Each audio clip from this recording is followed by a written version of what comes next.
오늘 짧은 본문 말씀입니다. 내 교회를 세우리니 라는 제목으로 말씀을 함께 나눠보고자 합니다. 교회에 대한 여러 가지 많은 오해들이 있습니다. 그 중에 교회에 대한 아직까지도 잘 지워지지 않는 오해가 있다면 교회를 사람으로 예수 그리스도를 믿어서 나의 구주로 영접하는 하나님의 사람, 예수님의 제자 또는 성도라고 생각하지 않고 자꾸만 건물로 생각하고 있다라는 사실입니다. 그래서 연희 교회 하면은 교회인 내 자신을 떠오르는 것이 아니라 건물 자체를 떠올립니다. 그런데 오늘 본문 말씀을 보면은 주님께서는 일평생 동안, 특별히 공생의 3년 동안 예수님께서 하신 일은 한 번도 오늘 교회당, 예배당을 건축한 적이 없으시다라는 사실입니다. 가는 곳마다 믿지 않는 사람 영혼 구원하여 또 그들을 예수님 당신의 친히 제자를 삼으시고 또 하나님 나라 확장 가운데 전념하셨던 분이 바로 예수님이셨습니다. 그런데 이런 예수님께서 세우신 그 교회의 목적과는 상당히 거리가 먼 삶을 하나님을 바르게 섬기는 신앙생활이라고 하면서 살아왔기 때문에 오늘 또 한국교회, 이 지상교회 가운데는 여러 가지 많은 위기 상황들이 일어나게 되었습니다. 특별히 오늘 본문 말씀, 짧은 말씀이지만은 이 말씀을 통하여서 한국교회가 맡고 있는 위기 상황, 오늘 저희 교회도 마찬가지입니다. 이 지상교회가 맡고 있는 위기 상황으로는 무엇이 있겠느냐? 그 위기 상황 가운데 가장 큰 위기는 무엇이냐? 그렇다면은 이 위기를 극복할 수 있는 교회 가운데 가장 모델이 되는 교회는 어떤 교회인가? 그리고 또 그러한 교회를 통해서 우리가 앞으로 어떠한 신앙생활을 해야 될지 오늘 세 가지의 말씀을 함께 나누어 보고자 합니다. 특별히 오늘 말씀 가운데 한국교회의 대표적인 위기들이 있다고 했는데 그 위기들 중에 여러 가지가 있습니다. 목회자들의 타락, 그 다음에 과도한 예배당 건축, 교회 세습, 교회 안의 내분, 권징, 책망의 사라짐, 세속화의 진행, 기독교에 대한 반감 증대, 불신자 전도 감소와 교회의 수평 이동으로 인한 잘못된 부흥과 성장, 그리고 문을 여는 교회, 쉽게 말하면 세워지는 교회보다는 문을 닫는 교회가 더 많아지고 있다는 사실. 그리고 교회 가운데, 위기 가운데 가장 큰 위기는 이겁니다. 바로 저를 비롯해서 하나님께서 피값 주고 세우신 교회 자체가 내가 왜 살아가는가, 내가 왜 존재하는가, 교회의 존재의 목적을 잃어버렸다라는 사실입니다. 교회의 존재의 목적을 잃어버린 것, 이게 가장 큰 위기 중의 위기입니다. 그러면 교회가 존재하는 목적이 뭘까요? 교회가 존재하는 목적은 어떤 교회 자체의 부흥과 성장에 있지 않습니다. 예수님은 지 교회를 세우실 때에 그 교회가 살찌우면서 끼리끼리 모여서 부흥하고 성장하고 자기네들끼리만 아무런 염려 근심 걱정 없이 신앙생활도 주님은 만들지 않았습니다. 가시는 곳마다 바로 영혼 구원하여 예수 제자 삼고 천국 확장하는데 바로 목적이 있다는 겁니다. 우리 성경 공부 시간을 통해서 이미 한번 언급했지만은 어렵지가 않습니다. 딱 4글자인데 3번 반복됩니다. 우리 크게 한번 따라해 볼까요? 영혼 구원, 예수 제자, 천국 확장. 이 세 단어를 연결시키면 이와 같습니다. 영혼 구원하여 예수 제자 삼고 천국 확장하는데 교회의 존재 목적이 있다. 우리 성경공부팀에게 물어봤습니다. 자, 교회 존재 목적, 그러면 교회가 누굽니까? 머뭇거려요. 교회는 바로 말씀을 전하는 저와 말씀을 듣는 여러분, 우리 자신이 바로 교회입니다. 그러므로 교회의 존재 목적이 무엇이냐라고 질문할 때에 오늘 우리는 이렇게 질문할 수 있습니다. 내가 지금 존재하고 있는 목적이 뭐냐? 내가 오늘 또 가정을 이루면서 오늘 연희교회라는 이름을 가지고 이 지상 가운데서 하나님 허락하신 분복을 가지고 사는 목적이 뭐냐? 여러 가지 많은 목적이 있을 겁니다. 사업적인 목적, 공부의 목적, 자기의 비전과 꿈을 이루는 목적이 있지만은 교회의 목적, 나의 본래의 목적은 예수님께서 하셨던 것처럼 영혼 구원하여, 죽을 영혼 구원하여 바로 예수 제자 삼아 그들을 양육하고 또 그들을 훈련시켜 그들로 하여금 또 영혼을 구원하는 전도 사역을 통하여서 결국에는 이 땅 가운데 천국 나라, 바로 하나님 나라 확장하는 것이 교회의 존재 목적인데, 이 교회의 존재 목적을 점점 상실하다 보니 바로 이 지상교회의 위기 상황들이 도래하게 되었다라는 사실입니다. 자, 그렇다면은 오늘 이러한 많은 위기들이 있는데 이 위기들을 극복할 수 있는 대안이 뭐냐? 근데 사실 보면은 대안하다 보면은 사실 정답이 나오지 않습니다. 일전에 여러분 기억나십니까? 말발굽 이야기, 편자 이야기. 오늘 주님께서는 세우신 몸된 교회의 모습이 분명히 있습니다.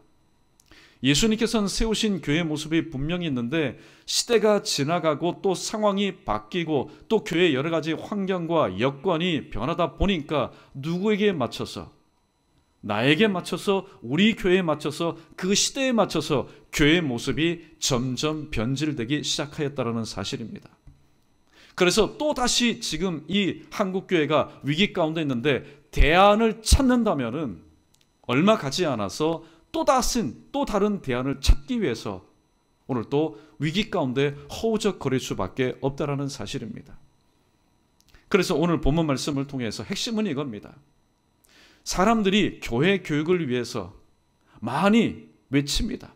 교회가 개혁되어야 된다, 개혁되어야 된다 얘기하지만은 그 계획되어야 된다, 개혁되어야 되는 그 이유 가운데 대안을 찾기 때문에 교회가 자꾸만 힘들어지고 또 어려워지는 겁니다. 초대교회로 돌아가자. 초대교회로 돌아가자는 그 표현은 참 좋은 표현입니다. 왜냐하면 주님께서 세우신 교회의 모습으로 돌아가자라는 겁니다. 외침은 그렇게 외쳤는데 실질적으로는 이 초대교회, 예수님께서 세우신 교회의 그 원한대로의 모습을 본받기보다는 어쩔 수 없습니다. 바로 내가 지금 교회를 개혁하기 위해서는 내 앞에 선대들이 이루어 놓은 그 교회의 아름다운 모습을 자꾸만 본따다 보니 외치는 것은 예수님이 세우신 교회로 돌아가자 그렇게 외치지만은 결국에는 원한을 가지고 오늘 또 모델 삼는 것이 아니라 바로 내 앞에 있는 대안. 그 대안은 또 어떤 대안입니까? 앞에 있는 교회를 또 본받는 그 대안. 그러니까 끊임없이 대안만 찾다가 오늘 또 힘들어지는, 지쳐버리는 그런 악순환을 경험하고 있다는 사실입니다. 그러면 예수님이 세우신 교회는 도대체 어떤 교회였을까? 분명히 남다른 그런 특징이 있었을 겁니다. 그 특징 몇 가지를 함께 상고해 보고자 합니다. 첫 번째, 예수님이 세우신 교회는 오늘 가정교회였습니다. 마태복음 18장 20절 말씀처럼 두세 사람이 내 이름으로 모인 곳에 나도 그들 중에 있겠다. 오늘 예수님이 세우신 교회는 건물 중심 예배당 혹은 교회당 중심의 신앙생활하는 공동체가 아니라 교회 중심, 그 교회도 가정교회 중심의 신앙 공동체의 바로 모습이었다는 사실입니다. 오늘 예수님이 세우신 가정교회는 첫 번째 특징은 영혼 구원을 위해서 존재하는 교회였습니다. 영혼 구원을 위해서 존재하는 교회. 예수님이 세우신 교회는 예수님의 제자들이었습니다. 예수님을 따르는 제자들이었습니다. 이 제자들이 예수님을 따라다니면서 그들이 직접 체험하고 보고 그들이 경험한 것은 무엇이었습니까? 주님께서 이 땅에 오신 것은 영혼을 구원하시기 위해서 오셨구나. 바로 죽어가는 영혼 구원을 위해서 존재하는 것. 이것이 예수님이 세우신 교회의 첫 번째 특징이었습니다.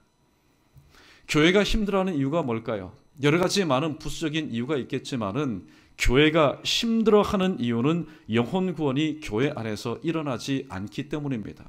사실 이 말씀 앞에 말씀을 전하는 저도 내 자신을 다시 한번 돌아볼 수밖에 없습니다. 교회가 왜 힘드냐?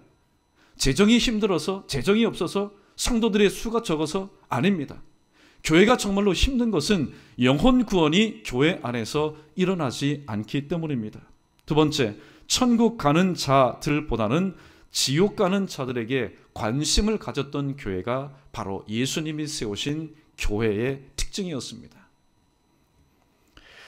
우리나라가 100명의 마을이라면이라는 책을 보면은 거기에 재미난 표현이 있습니다. 우리나라가 100명인 마을이라면 28명은 불자였습니다. 또 18명은 개신교인이었고, 또 그리고 11명은 천주교인, 그리고 1명은 원불교 혹은 천도교인, 나머지 47명은 믿지 않는 사람이었습니다. 그러니까 교회의 관심은 뭐냐? 천국 가는 18명에게 관심을 갖기보다는 지옥 가는 82명에게 관심을 가져야 한다는 이야기를 오늘 도표를 통해서 언급한 적이 있습니다. 예수님께서 세우신 교회의 관심은 어떤 교회였을까요? 누구에게 관심을 갖고 있었을까요? 이미 천국 가는 영혼 구원 받은 자들에게 관심을 갖는 교회가 아니라 오늘 또 목자 없는 양과 같이 하나님의 친백성이지만은 하나님을 알고는 있지만은 오늘 또 하나님께로 이르는 유일한 길이요 진리요 생명 되신 예수 그리스도를 알지 못하는, 그래서 지옥 가는 사람들에게 관심을 가지셨다라는 사실입니다. 이런 질문을 했습니다. 우리 성경공부팀에게 교회에서 가장 관심을 많이 가져야 될 사람은 누구입니까? 라고 제가 질문을 던졌습니다. 그때 여기에서 확실하게 대답을 하지 못해요. 여러분, 교회에서 가장 관심을 많이 가져야 될 사람은 누구입니까? 관심을 가져야 될 대상을 가리켜서 VIP라고 말합니다. Very Important Person. 가장 관심을 가져야 될 사람은 누구일까요? 여러분 중에는 혹시 이렇게 말할 수도 있습니다. 목사님 아니세요? 혹시 중직들 중에 연로하신 우리 어르신들 아니세요? 제가 노라고 그랬습니다. 틀렸습니다 그랬습니다. 정답이 뭘까요? 교회가 가장 관심을 가져야 될 교회의 VIP는 누구냐? 위로는 예수 그리스도 하나님이시지만은 아래로는 누굽니까? 목사도 아닙니다. 장로도 아닙니다. 중직자들도 아닙니다. 누구일까요? 바로 불신자가 교회가 가장 관심을 많이 가져야 될 VIP라는 사실입니다. 예수님이 세우신 교회도 마찬가지였습니다. 그래서 주님은 오늘 또 주님을 믿는 하나님을 믿는 바리새인과 서기관들, 예수님께는 사실 별 흥미가 없는 사람이었습니다. 그러나 주님 보실 때, 사람들도 볼 때 별 볼 일 없는 일이 생겼지만은 그들이 예수 그리스도의 복음을 듣고 하나님의 친백성이 되어서 오늘 또 주님의 제자가 될 때에 오늘 그들을 주님께서 내치지 아니하시고 그들을 주님께서는 품으셨습니다. 오늘 이 첫 번째 특징에서 우리가 한 가지 질문을 해보아야 될 텐데, 오늘 이런 질문을 한번 던져봅니다. 우리 여러분 한번 대답해 보시기 바랍니다. 교회가 전도가 안 되는 이유가 뭘까요? 교회가 전도가 안 되는 이유는 뭘까요? 자, 빨리 한번 대답해 보겠습니다. 우리 오른손을 한번 들어보겠습니다. 손을 한번 들어보십시오. 자, 크게 한번 해보십시오. 주저하지 마시고, 내가 전도하지 않기 때문입니다. 이 부분을 나눌 때 참 저도 많이 회개를 했습니다. 맞다. 목사가 전도를 하지 않는데 교회가 부흥되지 않는다, 혹은 교회가 왜 전도가 되지 않느냐, 그렇게 말할 필요가 없다는 거예요. 내가 전도하지 않는데, 오늘 우리가 전도하지 않는데 교회가 어떻게 부흥하고 성장할 수 있겠느냐라는 질문 앞에 오늘 다시 한번 내 자신을 돌아보게 되었습니다. 그러나 주님께서 세우신 교회는요, 끊임없이 부흥하고 성장한 것이 아니라 확장이 되었습니다. 왜냐하면 예수님의 전도를 통해서 전도받은 사람들이 이것이 인생의 참된 일이구나, 가장 보람된 일이 뭐냐, 장사에서 이윤을 생기는 것, 또 가장이라면 식구들 배불리게 먹이는 것. 그러나 주님의 말씀을 듣고 은혜를 체험해 보니 이 땅 가운데서 가장 보람된 일은 뭐냐, 그는 죽어가는 영혼을 구원하는 것. 바로 내가 그런 구원의 은혜를 입었으니, 사랑의 빛을 줬으니 또 사랑의 빛을 어떻게 해요? 함께 나누는 것. 이것이 가장 중요한 일임을 깨달았던 것이 예수님이 세우신 교회 멤버들의 모습이었다는 사실입니다.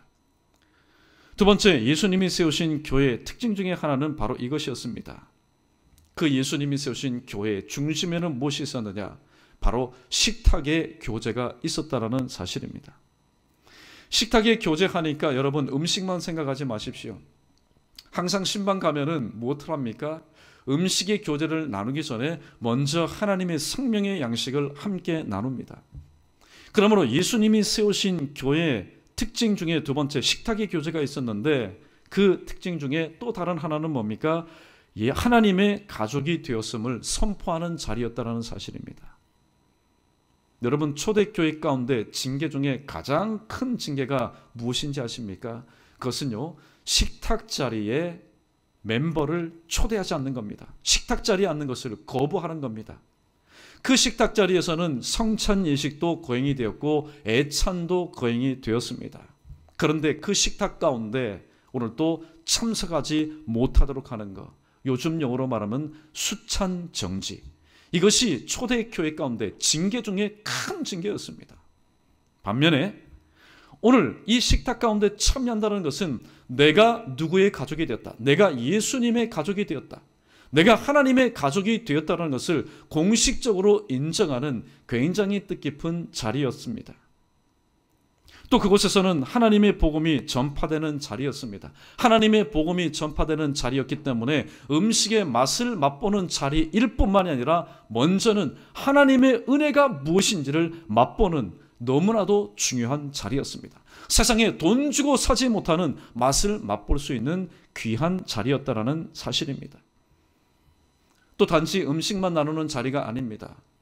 그 음식을 나누면서 지난 6일 동안에 일어났던 모든 일들, 요즘처럼 큰 핍박과 환난이 없는 시대에도 만나면은 지난 6일 동안에 여러 가지 많은 일들이 있지 않습니까?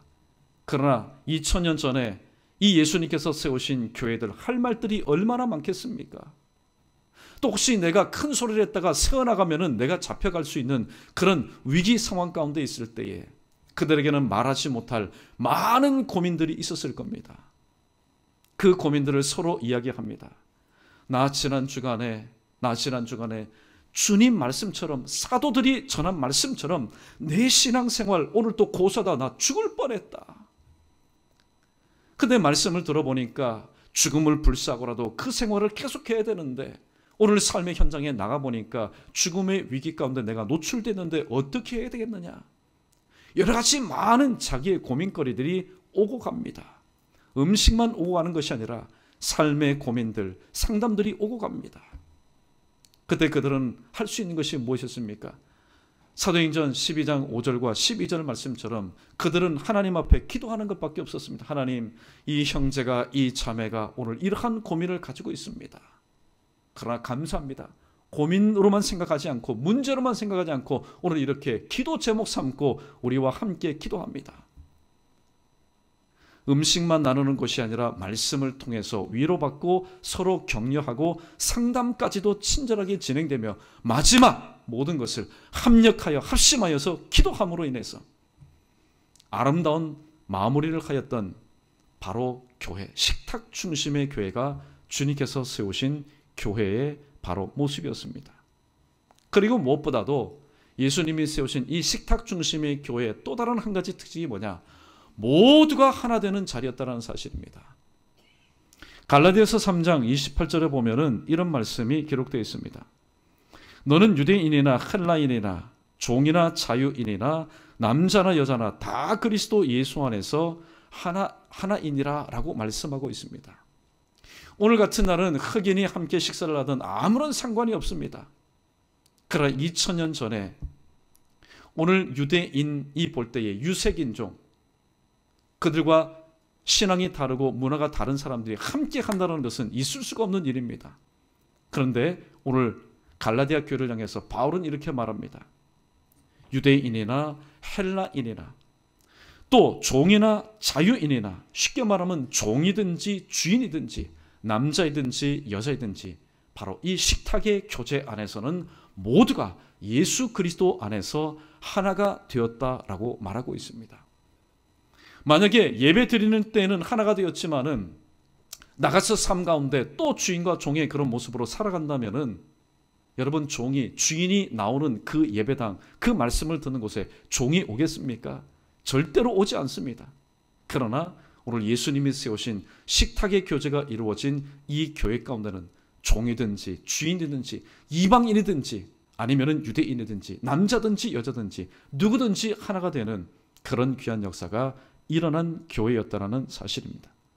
세 번째, 예수님이 세우신 교회는 어떤 교회였습니까? 사실 이렇게 하기가 참 힘듭니다. 예수님이 세우신 교회는 자기 노출, 자기 개방하는 것을 꺼리지 아니한 교회였다라는 특징을 가지고 있습니다. 마태복음 9장 12절에 예수께서 들으시고 이르시되 건강한 사람에게는 의사가 쓸데없고 병든 자에게라야 쓸데있느니라 라고 말씀하셨습니다. 오늘 내가 어떤 병이 들었습니다. 그런데 마음에는 그 병 고침 받기를 원하는 간절한 마음이 있습니다. 그런데 만약에 이런 상황에서 이렇게 하였다면 병 고침 받을 수 있을까요? 오늘 병을 앓고 있는 사람이 접니다. 저는 남자입니다. 그런데 의사를 찾아갔는데 의사가 남자 의사면 얼마나 좋겠습니까? 내 속에 있는 얘기 다 털어놓을 수 있습니다.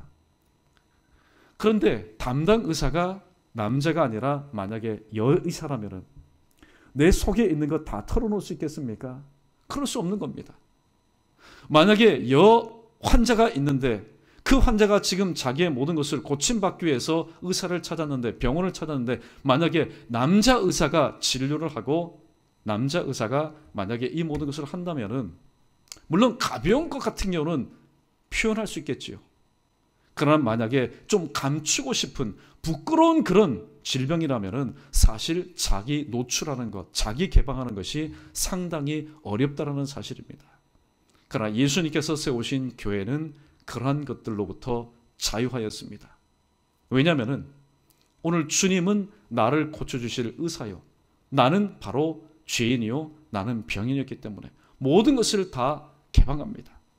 그런데 한 가지 주의해야 될 것은 오늘 또 이 모든 것, 즉 특별히 오늘도 자기 노출, 자기 개방을 해야 되는데 이것은 무엇을 전제로 하느냐? 서로 상대방에 대한 신뢰가 있어야 한다는 사실입니다. 때로는 구역 모임, 때로는 전도 모임을 통해서 상처받았다 혹은 아팠다 혹은 시험 들었다 하는 이유가 뭘까요? 나는 그 사람을 어떻게 해요? 나는 그 사람을 믿고 나의 이 연약한 부분들을 공개했는데 오늘 그 사람은 나의 말을 혼자만 알지 않고 또 다른 사람에게 공개를 해버립니다. 이것은 무엇입니까? 서로 신뢰하지 않는 관계에서 일어났기 때문입니다. 어떻게 보면 참 어려울 수도 있습니다. 그러나 예수 가족이라면은 또 주님께서 세우신 몸된 교회 공동체의 지체라면은 서로 상호 간에 신뢰하는 가운데 어떠한 아픔도 어떠한 고통도 어떠한 고민들도 서로 털어놓을 수 있어야 되는데 예수님께서 세우신 교회는 이 모든 것이 가능하였다는 사실입니다. 네 번째, 예수님이 세우신 교회, 초대교회도 말하고 있습니다. 조금 전에 언급한 것처럼 사도행전 12장 5절과 12절 말씀, 교회 가운데 큰일이 있었을 때에 지도자 한 명은 순교를 당하고 또 한 명은 옥에 갇혔을 때에 교회는 말하지 않았습니다. 교회는 그저 하나님 앞에 기도할 뿐이었습니다. 예수님이 세우신 교회의 또 다른 특징 중에 하나는 뭡니까? 말 많이 하지 않고 기도를 오래 하며 깊이 하는 교회였다는 사실입니다. 다섯 번째, 오늘 예수님이 세우신 교회의 마지막 특징이 뭘까요? 우리 크게 한번 따라해보겠습니다. 영혼 구원과 신앙의 전수가 병행한 교회였습니다. 영혼 구원과 신앙의 전수가 병행한 교회였습니다. 베드로전서 1장 9절 말씀에 보면은 믿음의 결국은 곧 영혼 구원 받음에 있다. 그래, 교회가 존재하는 목적은 영혼 구원에 있지. 만약에 영혼 구원에만 관심을 갖고 신앙 전수에 소홀하게 되면은 그 당대의 교회의 모습은 건강할 수 있습니다. 그 당대에 사람들이 살아있는 동안에는 그 교회는 건전하게 지탱될 수 있습니다. 그러나 여러분, 가정도 보십시오. 자녀가 없는 가정 대가 이어질 수 있을까요? 이어질 수 없습니다.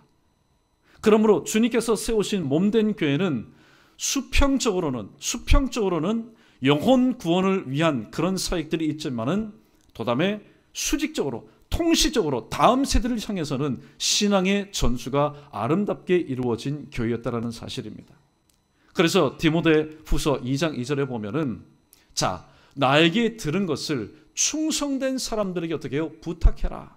그러면 그 사람들이 또 다른 사람들을 어떻게 해요? 가르칠 수 있게 될 것이다 라고 말씀합니다. 오늘 하나님의 말씀이 내가 들었을 때 참 좋은 말씀, 내게 정말로 꿀같은 말씀이라고 해서 그 말씀을 나만 듣고 만약에 마침표를 찍어버린다면 오늘 신앙이 어떻게 전수가 되겠습니까? 정말로 건강한 교회, 주님께서 세우신 초대교회 같이 건강한 교회가 되려면 1세대 지금 세대를 위해서는 영혼 구원을 위한 사역 가운데 집중하되 다음 세대를 위해서는 신앙의 그 아름다운 전수들이 온전히 이루어져야 한다라고 오늘 성경은 말씀하고 있습니다. 자, 오늘 한국교회가 이러한 위기 가운데 있었는데 오늘 이 모든 것을 온전히 해결할 수 있는 것은 바로 예수님이 세우신 교회로 다시 한번 돌아가는 것. 시간을 다시 한번 우리가 거슬러 올라갈 수는 없지만 이미 하나님의 말씀 가운데 예수님이 세우신 교회는 이러한 특징을 가지고 진행되었다라고 분명히 말씀하고 있습니다. 자, 그렇다면은 오늘 우리는 그러한 교회의 모습을 우리의 삶 가운데 적용해 볼 필요가 있습니다. 예수님이 세우신 교회였습니다. 그러므로 초대교회의 주인은 누구였을까요? 초대교회의 주인은 절대로 사람이 되지 않았습니다. 어떤 공동체도 주인이 되지 않았습니다. 초대교회는 335 모였지만은 그들은 본토에 있고 또 디아스포라 전 유럽에 퍼져 있었지만은 그들 교회의 주인은 바로 예수님이셨습니다. 바로 예수님이 주인 되는 교회. 그리고 무엇보다도 교회가 정말로 하나님의 뜻을 온전히 이루기 위해서는 오늘 또 지교회가 내려놓음이 필요합니다. 어떤 내려놓음이 필요할까요? 바로 우리 교회만 부흥해야 된다. 우리 교회만 성장해야 된다라는 이러한 의식을 내려놓아야 됩니다. 그래서 전도할 때에 전도의 올바른 참된 구호를 이렇게 제가 말씀드렸습니다. 전도지를 나누어 줄 때에 자, 우리 교회에 오십시오 라고 말하기보다는 전도제를 나눌 때 예수 그리스도를 믿으십시오. 그리고 구원을 받으십시오. 그런데 속내는 뭡니까? 내가 전도지를 주었으니, 내가 우리 교회에 이름이 적혀있는 전도를 주었으니 내 전도지를 받은 사람은 누구? 어느 교회를? 우리 교회로 와야 된다는 그런 생각을 가지고 있습니다. 그러나 좀 더 폭넓게 교회의 존재 목적이 하나님 나라 확장이라는 데 초점을 맞춘다면 그래, 내 전도지를 받은 사람, 나의 전도를 받은 사람이 우리 교회에 굳이 오지 않는다 할지라도, 멀어서 혹시 인근교회에 나간다 할지라도 그가 내가 예수 그리스도를 믿었습니다. 그때 나를 전도해 주셔서 참 감사합니다. 그 소리만 들어도 어떻게 해요? 우리는 하나님 앞에 감사와 찬송과 영광을 올려드릴 수 있어야 한다는 사실입니다. 그러므로 지교회 부흥과 성장뿐만이 아니라 오늘도 하나님 나라 확장이 목적이 되는 교회가 되어야 합니다. 그리고 무엇보다도 오늘 또 회개할 것이 없는 의인 100명, 1000명, 10,000명이 있는 교회보다는 바로 회개한 의인 10명이 있는 교회가 되어야 됩니다. 가만히 보니까 모든 문제를 해결할 수 있는 방법은요, 성경에 다 있습니다. 하나님께서 소돔과 고모라 성을 멸하신 이유가 뭘까요? 멸하신 이유는 의인 몇 명이요? 10명이 없었기 때문입니다. 옳거니. 하나님이 세우신 몸된 지교회, 어느 곳에 세워진 교회라 할지라도 정말로 회개한 하나님께서 역사하시고 하나님께서 함께 하시는 하나님을 찾는 바로 성도 10명만 오늘도 건강하게 그 자리 가운데 있다라면은 그 교회는 어떠한 상황 가운데서라도 하나님께서 붙잡아 주시고 하나님께서 오늘 또 보장해 주시는 교회일 것이다 라는 그런 생각을 해봅니다. 그 다음에 또 한 가지는 뭘까요? 신전 의식을 가지고 하나님을 경외하는 마음이 오늘 또 우리의 삶 가운데 필요하다라는 사실을 오늘 또 두렵고 떨리는 마음으로 증거해 봅니다. 저와 여러분, 여러분에게는 신전의식이 있습니까? 코람데오. 지금 말씀을 전하고 예배를 드리는 이 자리에 하나님께서 계신다라는 그런 신전의식을 가지고 있습니까? 하나님을 두렵고 떨리는 마음으로 경외심을 가지고 오늘도 예배를 드리고 있습니까? 구약시대 때는요, 구약시대 때는 굳이 비교를 하자면은 지금 여러분이 앉아있는 곳은 성소입니다. 그리고 말씀 전하는 이곳은 지성소입니다. 지성소에는 1년에 딱 한 번 대제사장이 고도 방울을 달고 들어옵니다. 왜냐하면 방울을 달고 들어와서 자꾸만 딸랑딸랑 소리가 들려야 우리 대제사장이 지금 하나님과 어떻게 해요? 교제를 하고 있구나. 하나님과 말씀을 하고 있구나. 그런데 들어간 지 1시간, 2시간, 반나절이 지나도 방울 소리가 들리지 않으면 그 대제사장은 죽은 겁니다. 그만큼 들어올 때도 어떻게 해요? 두렵고 떨리는 마음으로 들어왔는데 주님께서 십자가에 못 박혀 죽으시는 그 순간, 영혼이 떠나가시는 그 순간, 예루살렘 성전의 그 육중한 휘장이 하늘로부터 아래로 쫙 찢어졌습니다. 그 이후로부터는 누구든지, 만인 제사장 누구든지 이 예배당을 출입할 수 있는 은혜를 하나님께서 베풀어 주셨습니다. 그런데 그것을 은혜로 알지 못하고 은혜가 은혜 되지 못하다 보니 아무런 생각 없이 바로 이 예배당에 들어오고 나가고 하는 그런 하나님 경외함이 없는 삶을 살고 있는 것, 이것도 또한 우리들이 정말로 하나님 앞에서 고쳐야 될 신앙의 모습입니다. 마지막으로 한 가지 더 말씀을 나누도록 하겠습니다. 오늘 앞으로 하나님께서 세우신 몸된 교회, 참된 성도의 모습은 어때야 될까? 여러분은 여러분 자신을 어떻게 생각하십니까? 앞장 세우신 목사님과 함께 동력하는 사람, 조력자로 여러분 생각하십니까? 여러분은 바로 하나님의 일을 하는 하나님의 동력자라는 사실입니다. 어떤 목사의 동력자, 어떤 하나님께서 허락하신 그 사람과 내가 조력한다, 그 사람의 어떤 일을 내가 도와준다고 생각하다 보면은 때로는 여러 가지 어려움이 있을 수 있습니다. 왜냐하면은 다들 사람이기 때문에 마음이 맞고 뜻이 맞을 때는 얼마나 좋습니까? 그러나 마음과 뜻이 맞지 않을 때는 제가 이런 표현을 했습니다. 섭섭이가 그 마음 가운데 들어옵니다. 나는 이렇게 열심히 일했는데 목사님은 왜 오늘 구역장님은 나를 인정해 주지 않을까? 섭섭이가 들어와서 내 눈과 내 입술과 내 귀를 다 장악해 버립니다. 그러나 이렇게 한번 생각해 보십시오. 비록 함께 동력하지만은 나는 지금 누구의 일을 하고 있다? 하나님께서 내게 맡겨주신 하나님의 일을 하고 있다라는 이 의식을 가지고 있다면은 세상에 섭섭할 일 없습니다. 왜냐하면은 하나님께서 위로해 주시고 하나님께서 붙들어 주시기 때문입니다. 그런데 사람과 일한다. 물론 사람과 함께 일하지요. 그런다 사람과 함께 한다라는 그런 생각에 자꾸만 얽매여 있다 보니까 때로는 실족하기도 하고 때로는 상처를 입기도 하고 때로는 시험에 들기도 합니다. 앞으로 여러분 어떤 신앙생활을 감당하시든 간에 항상 내게 맡겨주신 이 직분은 누가 주신 거다? 하나님께서 내게 주신 것이다. 지금 하는 일은 하나님의 일이라는 이 사실을 다시 한번 기억하시고 오늘도 내가 내 교회를 세우리니 오늘도 세우신 분은 바로 주님이십니다. 그러므로 주님의 교회이므로 이 모든 것을 주님의 뜻대로 온전히 감당하되 내가 오늘 또 왜 살아있느냐? 내가 오늘 또 존재하는 목적이 뭐냐? 우리 다시 한번 크게 우리 한번 고백해 보겠습니다. 영혼 구원하여 예수 제자 삼고 하나님 나라 확장하는 데 있습니다. 예, 이 사실을 다시 한번 기억하시고 요한복음 12장 24절 말씀입니다. 하늘의 밀이 땅에 떨어져 죽지 아니하면 하늘 그대로 있고 죽으면은 많은 열매를 맺느니라 하신 말씀. 누가 하신 말씀입니까? 주님께서 친히 하신 말씀이었습니다. 이 말씀을 온전히 이루기 위해서는 계시록 3장 20절 말씀 볼지어다 내가 문 밖에 서서 문을 두드리니 누구든지 내 음성을 듣고 문을 열면 내가 들어가 그로 더불어 먹고 그는 나와 더불어 먹으리라.